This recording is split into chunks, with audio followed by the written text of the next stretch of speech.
On average, I did get about 90% scholarship every year. The first one that made an impact on my application was Harvard Summer School. Internship was about 8 weeks or so, and in total, I did earn about $10,000. Like, use your hands and do the intro. Okay. Welcome back to the Crazy Medusa channel. I never do an intro like that. And what do you say? I say welcome back to a brand new video. Welcome back to the channel, guys. What are you doing? This is not your channel. But it's my video. Okay, fine. So, today's video is all about Syracuse University and we're talking to my sister. For those of you that don't know, my sister is a computer science undergrad major in Syracuse University and she's in her final year right now. So she has a lot of wisdom, much more than she did a few years ago. And hopefully she's going to share that with us in today's video. So today we're going to cover what it was like, what stats got her into Syracuse University because she got an almost full-ride scholarship to study there. She also did a few internships during the summers that paid really well. So we'll talk about the actual salary expectations while you are a student, how much you can expect to earn.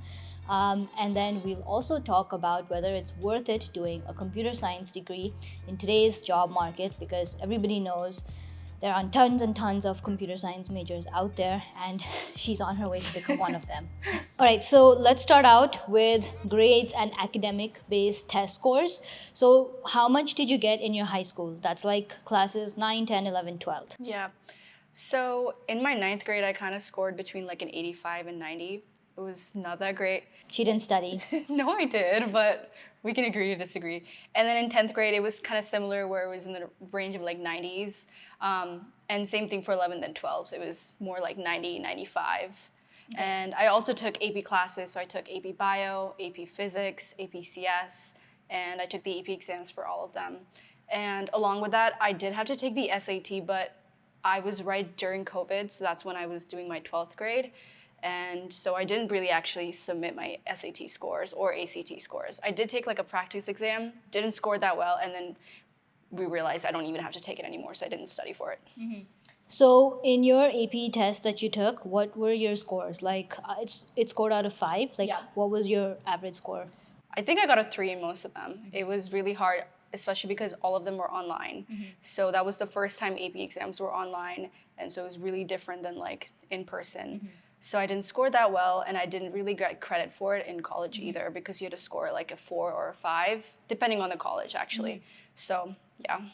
So for those of you that don't know, the AP exams, in addition to actually helping you get into a college, if you have AP exams and you've scored well in them, which means you've gotten 4s or 5s, you can take credit in college. So you don't have to repeat those courses. You can skip those basic courses and just head to like the cool elective courses that everybody likes to study. So now let's talk about extracurricular activities. What were those like? Like if you had to pick your top 3, which ones would you say really made an impact in your application? So I feel like the first one that made an impact on my application was Harvard Summer School. I took 2 classes, and this was also online because of COVID. Mm-hmm. And I took both CS classes. They were like college-level classes. I took an intro to C++ and an intro to HTML, which was for like website development. And I scored an A in both of those classes. So I did submit that in my college applications, and it was really great experience.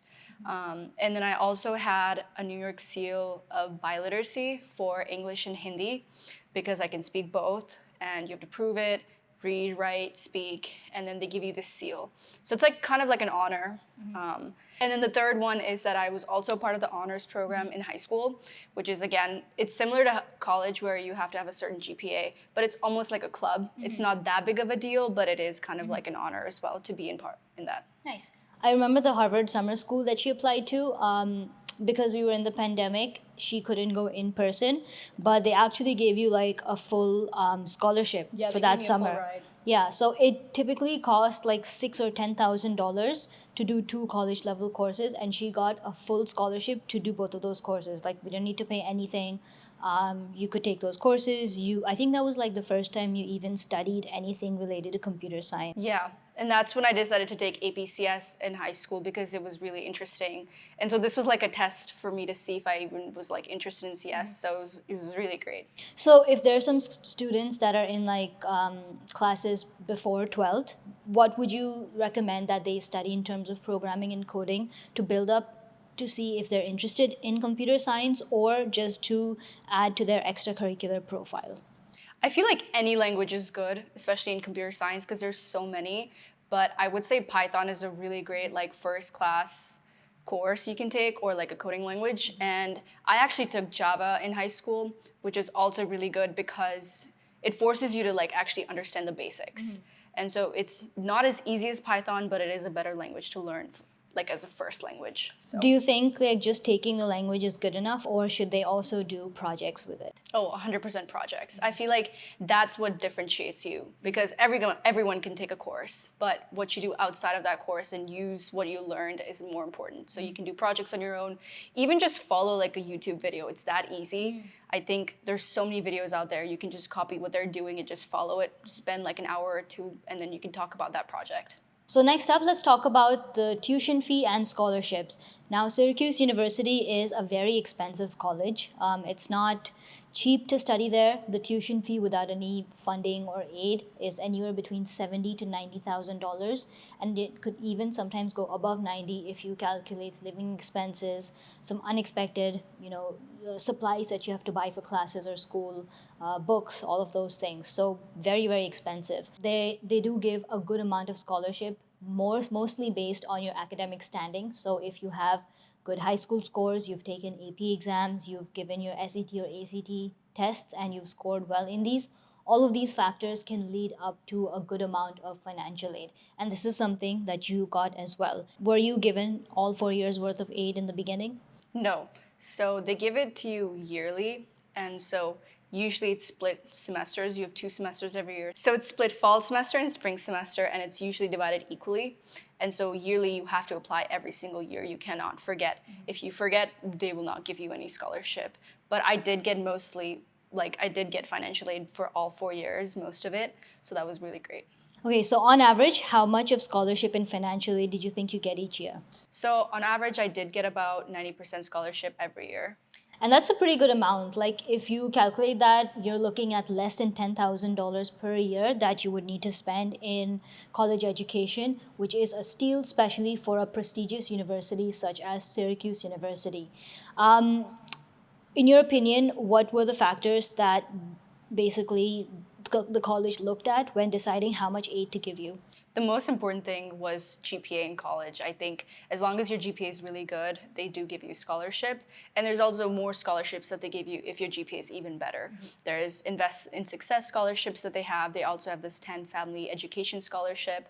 So all of these are additional scholarships that you can get if your GPA is really good. So I feel like that's the most important thing. What is considered a good and a very good GPA? I feel like it depends on the major, really. For computer science and any engineering degree, I feel like above a 3.7 or a 3.8 is really, really great. Anything under that, I feel like would be average or like below average. So within like studying computer science, I presume that it's very difficult. I'm a biomedical engineering major, so I'm quite far away from the computer science side of things. How were the first 2 years of college for you in terms of the coursework itself? the first 2 years were more required classes that I had to take.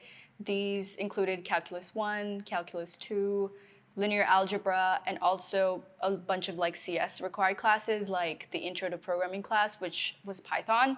And since I did take AP Computer Science in high school and I also did Harvard Summer School, I did have experience coming into college.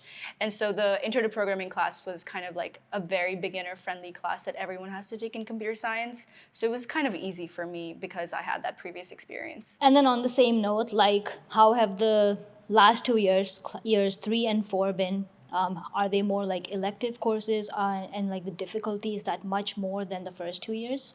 Oh, 100%. So the difficulty increased as I got into college.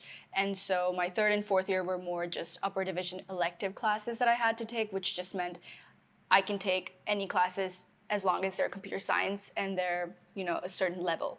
which included, I took this like ethics in AI class that was really interesting. It was like a philosophy class where we talked about machines and if they have emotions and stuff like that. So it was kind of different. And then I still did have to take required classes, but I took a lot of elective classes. I took an Intro to AI class last semester, which was really interesting as well. Okay. Very cool. These elective courses, is this dependent on like first come, first serve? Do they ever run out? Oh, 100%. They run out all the time. And one of the perks that I have is since I'm an honors student, I do get the earliest enrollment time, which meant that I got all of the classes I wanted. But I know a lot of my friends, they couldn't even join my class because it was full, because they only have a specific amount of seats. So as long as you can do it earlier, the better.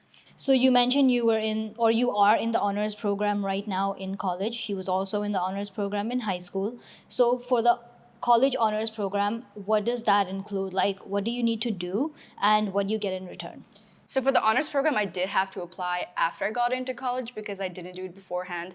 I thought I didn't really need it, but then spring semester came around freshman year and I decided to enroll in it. So for that, the requirements were as long as you have a good GPA and you have to write a couple of essays and then you apply and then you hear back. So you can only stay in the honors course if you have a certain amount of GPA. If it drops below that, they will kick you out of the honors program. For me, it's I think a 3.5. So it again depends on the major you are. So in architecture, for example, it's a 3.2 because it's so hard. So that really depends on which major you're in. And the requirements for honors program, I have to take a lot of classes. These aren't computer science courses, but they're more English classes that I have to take, writing classes that I have to take. And a lot of classes I already took, they have an honors version. For example, for writing, I have a writing 205, which was just a level 2 version of writing that I was required to take. But for an honors students, there's also a writing 209, which is just the same thing, but only honors students can take it. So they get both requirements done. So I had to take a lot of honors classes. I took one every semester, maybe even two to fill out these requirements. And I also have to do 50 hours of community service, which is volunteering. This can be anything, anytime, but I have to do 50 for 4 years. And is that 50 hours each semester? No, it's 50 in total. 15 total. So you can submit it whenever, as long as you submit it in the year you did it. Okay. And in return for doing all of this extra work, what do you actually get? So in return, from the honors program, I do get additional scholarships that I can apply to. I also get funding for any research that I do. I have at Syracuse University, we have this thing called Source, which is as long as you apply, you can get a certain amount of whatever thousands of dollars that you need for your research, as long as you have an advisor or faculty member.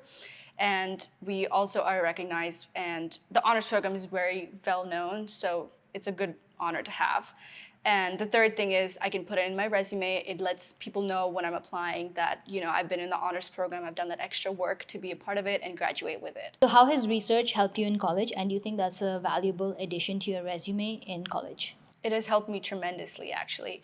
I've done 2 different research opportunities in college with 2 different professors, which has helped me a lot. Publishing papers, even just being a part of a research group has taught me so much. And I'm also part of the advisory committee at Incognito Blueprints, where I lead different projects that are computer science. And the research boot camp itself is really great experience as well. And yeah, for any of you that are interested in the research bootcamp, you guys can enroll. The link is going to be in the description below. So did you do any internships while you were in college? I did. So I did work at a finance-based company as a part of the IT intern group. And I did do a group project and also an individual project. And this internship happened the summer after my 3rd year in college. Okay, nice. What programming, like coding, tools did you use during the internship? Were they completely new, or was it based on something you learned in college? It was a mix of both, so it was very new in the beginning, but we watched a bunch of different videos, we consulted managers and asked them for their help. So I feel like it was a good learning opportunity. And the tools that I used, or the programming languages, were Java and mostly just Python. Nice. And then everybody's favorite question, how much did you earn during your internship, considering that you hadn't even graduated from college? So the internship was about 8 weeks or so, and in total, I did earn about $10,000. Nice. So that's a good amount. What did you do with the money? Just saved up for college and my personal expenses, honestly. Nice. And the last question is, in today's market, with so many computer science engineers just rushing for this degree, do you think it's still worth it to pursue this major, or is it completely saturated and people should just opt for something else? I know computer science seems like a hard major, especially in the job market and the economy right now because there's so many graduates. But at the same time, computer science is such a broad field and there's so many different opportunities in computer science. So I feel like it definitely has its pros and cons, but for me, there's more pros than cons. And especially with AI becoming such a big deal in computer science and just everywhere in the world, I feel like computer science is definitely a great major to do. All right, that's perfect. So thanks everyone. All of you guys that have watched up until this point, we'll do our random question. What should we ask them? Oh, I have a question. So Kritika is going to college, like she's leaving today for her final semester. Yeah. And we have like, it's an unsaid tradition in our home that our mom packs all of like the food stuff for her when she goes to college. So she has laddus and biryani and all of this Indian stuff. So my question is, when you travel far away or when you're going to college or anywhere, what is like that one item that your mom will always pack for you? For me, it was also laddus because I really like them. Sometimes achar, but then I wasn't a big fan because that would leak. Yeah. But what's that for you? So put those in the comments below. Like the video if you're watching till this point. Subscribe to the channel, and I will see you guys in the next one. Bye. So did you do any internships while you were in college? Yeah. So did you do any internships while you were in college? So I did. I worked.